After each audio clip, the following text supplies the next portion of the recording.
Putin has made it clear in several interviews that he is well aware of how U.S. presidents come and go, and U.S. policy never changes. Общался и с одним президентом США, и с другим, и с третьим. Президенты приходят и уходят, а политика не меняется.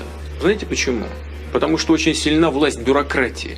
Вот человека избрали, он приходит с одними идеями, к нему приходят люди с кейсами, хорошо одетые и в темных, как у меня, костюмах, но только не с красным галстуком, а с черным или с темно-синим. И начинают объяснять, как нужно делать.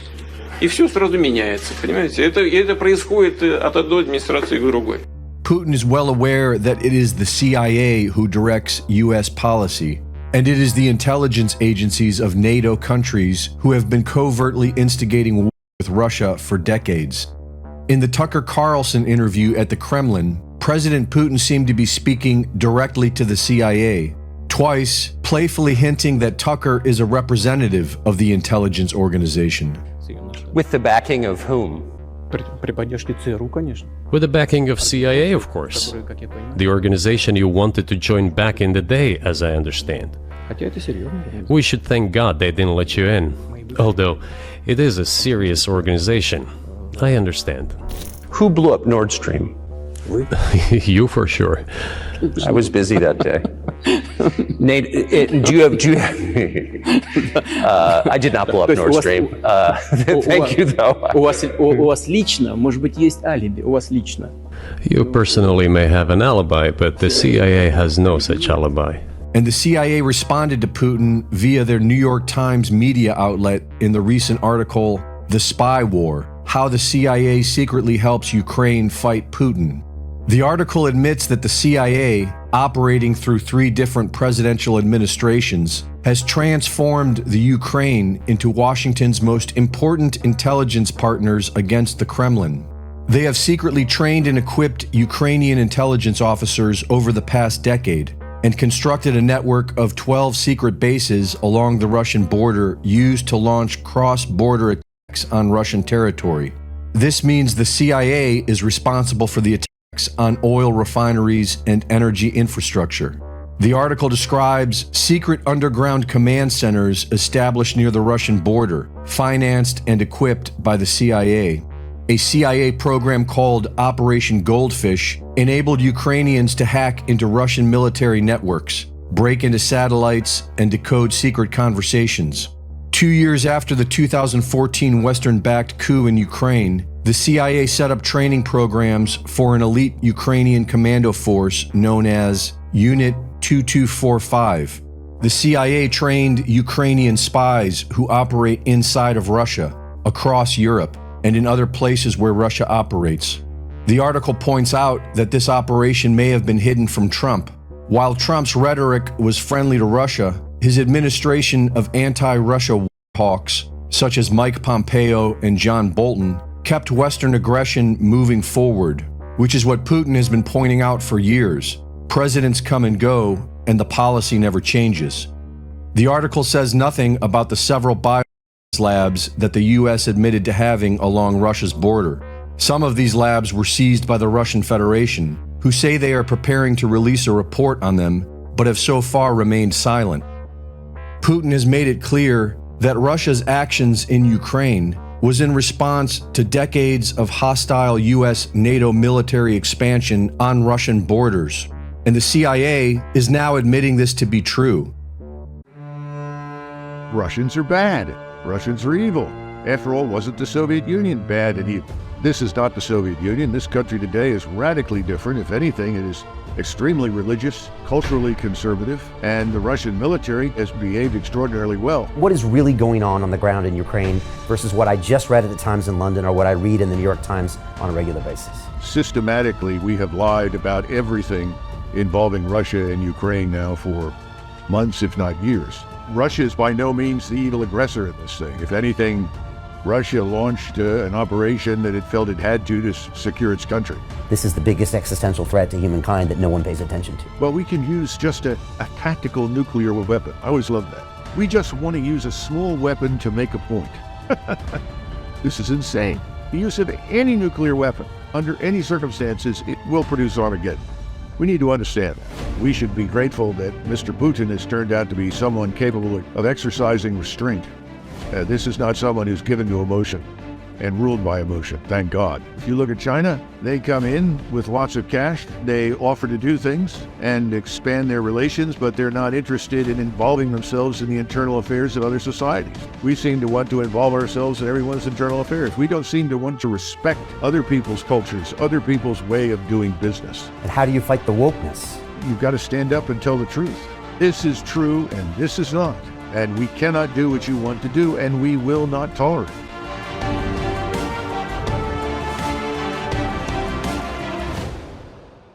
Well, I think it's more than just a narrative now. I think the West, led primarily by Washington and London, has erected what I would call an empire of lies.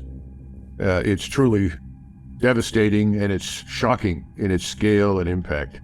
It's something that, frankly, I was completely unprepared for. I've never seen anything quite like this, where systematically we have lied about everything involving Russia and Ukraine now for months, if not years. The truth of the matter is that people have never been told or not being told, and you can find the truth, but you got to look for it, obviously, on the internet, is that Russia is by no means the evil aggressor in this thing. If anything, Russia launched an operation that it felt it had to secure its country. We have been working tirelessly for at least the last 20 years to undermine and weaken Russia in whatever way possible. We decided we didn't care much for Mr. Putin and his success at essentially retrieving Russia from the ash heap of history.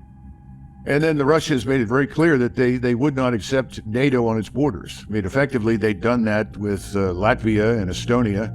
They do have a border up there, but they made it very clear that Ukraine, which is roughly the size of Texas and the United States, could never be a member of NATO, that simply presented too much of a danger. They made that clear in 2008 at Budapest. We ignored it. And then subsequently, Mr. Putin has given speeches reiterating the criticality of neutrality for Ukraine, unwilling to see NATO bases there. In 2014, one of the principal reasons that he intervened to seize Crimea was to prevent that naval base from falling into the hands of what he expected would be NATO forces. And remember, whenever he says NATO, he ultimately means the United States. It's the United States Navy that would have gone into the ports in Crimea. It's the United States Armed Forces that is moving eastward towards the Russian border. And we've chosen not to discuss that. 2014, you also had this coup that we helped to organize and implement, which put people in power that otherwise would never have gotten there. And these people were violently anti-Russian, hostile to Russian national security interests. We encouraged that. We cultivated it. We began pouring money into this thing called the Ukrainian army. Really, it's more the army than anything else. And in 2014, this fledgling Ukrainian army began immediately attacking the Russians in eastern Ukraine, in the so-called provinces or oblasts of Donetsk and Luhansk. And in the time between the first attacks by artillery in 2014 and the intervention by the Russians in February of 2022, they killed 14,000 people. And they fired thousands and thousands of rounds of artillery. In fact, in the week or two just before the Russians finally moved in, they fired over 2,000 rounds of artillery ammunition. And these were all being fired at Russian civilians. Now, notice I say Russian civilians. They were technically Ukrainian citizens. They just happened to be Russians. And of course, these Russians were being oppressed. They were effectively presented with a fait accompli. Either you become Ukrainian, you stop speaking Russian, you speak Ukrainian, you write in Ukrainian, and you adopt Ukrainian identity and culture and so forth, or we're going to punish you. And so the Russians in eastern Ukraine have been second or third class citizens now for years. All of this did not go down well in Russia, as you can imagine. Then, of course, we had this thing called the Minsk Accords, which was in theory presented to the Russians as a way to get past the conflict and maintain some measure of civility and peace in Ukraine. Well, it didn't work, and it didn't work, as we've discovered, because first Chancellor Merkel, who's now retired, and then subsequently Mr. Macron, the president of France, both admitted the whole thing was a hoax. It was simply a device to buy time for the Ukrainians to build their forces up. And it became very clear to the Russians that this large force, which was extremely well equipped and I would argue reasonably well trained, certainly by NATO standards, was poised to launch an attack at Russia with the goal of crushing the Russians in Luhansk and Donetsk, and then ultimately retaking Crimea. So the Russians said, no, thank you. And they intervened. The big mistake they made is that they assumed that someone was willing to negotiate with them. And so they went in with a really small force, no more than 90,000 on the ground in terms of combat troops. And they discovered after 2 or 3 months, 4 months, even though they were not taking heavy casualties as originally reported, they took very light casualties. It was the Ukrainians that had begun taking heavy casualties almost from the beginning. They discovered that they weren't going to get a negotiated settlement. Finally, the generals met with Putin last summer and said, this is a war. This is not what we bargained for. We miscalculated. The underlying assumptions were wrong. There is no one to talk to. And you'll recall that shortly after your former prime minister's visit in April to Mr. Zelensky, that any hope of talks was crushed. And ultimately, they said, we've got to get ready for a real war. That meant mobilizing reserves, expanding the size of the army, training everybody up, re-equipping people, because the equipment they used initially was almost all obsolescent. So that was completed by Christmas. Then there was pressure to launch an offensive, but the weather didn't cooperate, so the decision was made, since we don't have firm ground, and you recall that in that part of the world, you have this thing called the Rasputitsa, which is effectively a sea of mud that makes it virtually impassable for armored fighting vehicles or wheeled vehicles. If you leave the hard surface road, you're in big trouble. If you go back to World War II, you find that the major offensives were either launched in the dead of winter when the ground was frozen, or they were launched in June, July, August, September timeframe. So the Russians then said, fine, we'll build an impregnable defense, hold what we've got, and invite the Ukrainians to attack us. And in the meantime, the Ukrainians have taken terrible, terrible losses. And these losses have never been truthfully reported in the Western media, because I think Washington was very concerned that if it became clear that the Ukrainians were dying in great numbers, their forces were being destroyed almost faster than they could be fielded, that support for this insane notion of waging a proxy war on the backs of the Ukrainian people against Russia would no longer be supported in NATO. So the easy solution was lie. And then you have a compliant media that is ideologically aligned with the globalist neocon governments in the West, especially Washington and London, and it becomes very easy to tailor the message to somehow or another sustain support. And remember, Russia still has the legacy of the Cold War behind it, and what that means is it's easy to convince people that Russians are bad, Russians are evil. After all, wasn't the Soviet Union bad and evil? Of course, this is not the Soviet Union. This country today is radically different. If anything, it is extremely religious, culturally conservative, and I think the Russian military, contrary to what's being reported in the Western media, has behaved extraordinarily well, is not guilty of 90% of the war crimes of which it's being accused. On the other hand, the Ukrainian military has behaved atrociously and murdered people in large numbers and celebrated it in Nazi fashion. So at the end of the day, this is an empire of lies. Now, here's some good news. Empires of lies create truth bombs, and the truth bombs are beginning to explode.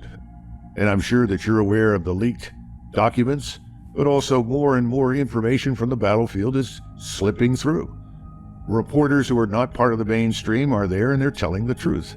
So it's harder and harder to maintain the fiction that the Ukrainians are winning, that the Ukrainians ever could win, that the Russians are losing, and the Russians are incompetent, incapable, and stupid, just as it's become impossible to argue that the Russian economy has been harmed at all by the sanctions. On the contrary, the Russian economy is doing quite well. So I think that's where we are right now. The Russian military is waiting for the ground to dry. More Ukrainians are attacking. They've lost now at least 300,000 dead. I've seen higher estimates than that. The Russians are looking at perhaps 30,000 killed in action, and perhaps 40, 50,000 wounded. But the difference between Russian wounded and Ukrainian wounded is that Russian wounded are quickly evacuated, their wounds are treated, and they're returned to duty, about 90% of them. Whereas the Ukrainian side doesn't do that as well, can't do it as well, and large numbers of people are dying of wounds on the battlefield.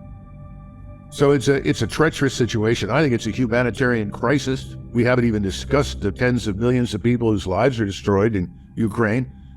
11 million plus have now left the country. I've seen estimates that suggest that they started with 34.5 million in the country. They're down now to somewhere around 18 or 19 million. And the Ukrainians that are coming out now and have been coming out from the beginning all report they have no intention of going back. And we haven't even begun to address the child trafficking and trafficking of women that has gone on without a break, and the black market for much of the material that we sent over there. And obviously the squandering of cash that ends up in bank accounts in places like Cyprus belonging to people like Zelensky and the key figures in his operation, including generals in the Ukrainian army, even down to the battalion level. This is a disaster. We should put a stop to it right away and try to rescue as much of Ukraine as we can. You know, Colonel, I think it was Sun Tzu that said all warfare is based on deception. And a lot of times the media has been co-opted into this, and we saw that with Vietnam, et cetera. You just laughed out loud. I mean, how is this any different than any other military conflict? Is it the scale of the deception here? Yeah, I think so, and also the cooperation of the media. You know, I lived through the Vietnam era.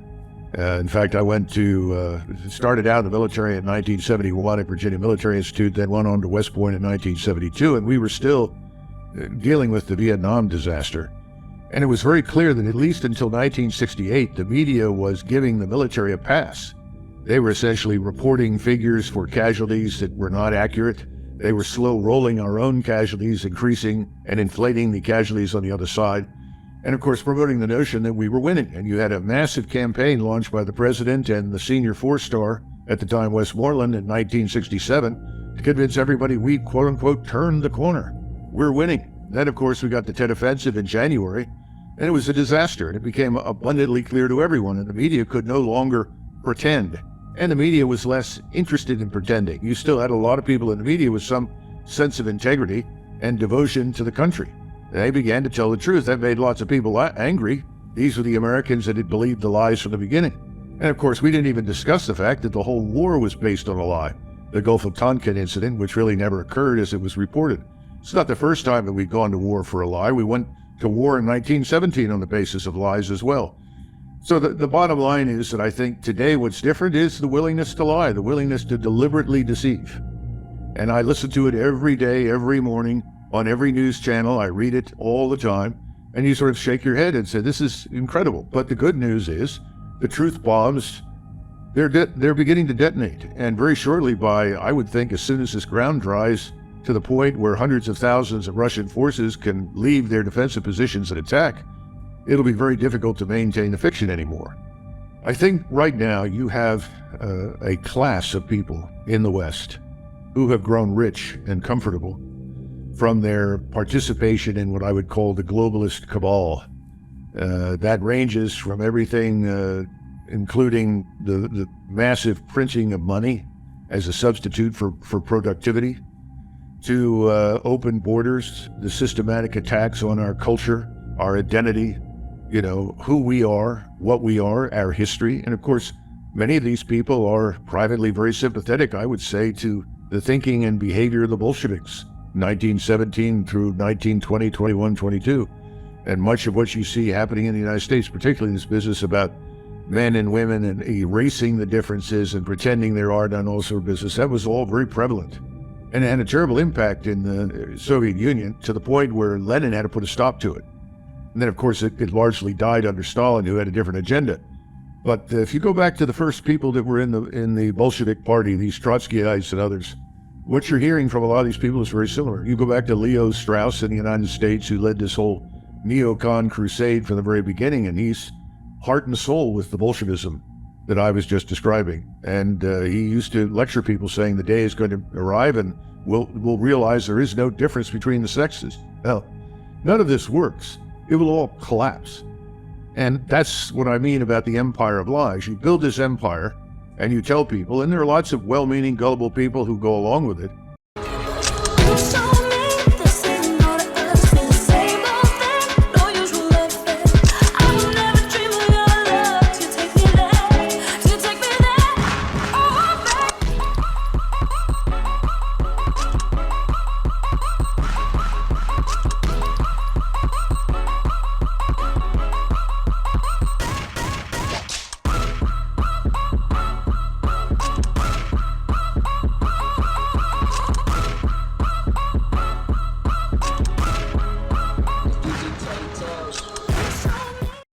But ultimately it fails. The truth will out. You can't keep it going. And I think that's happening very much so right now in Ukraine.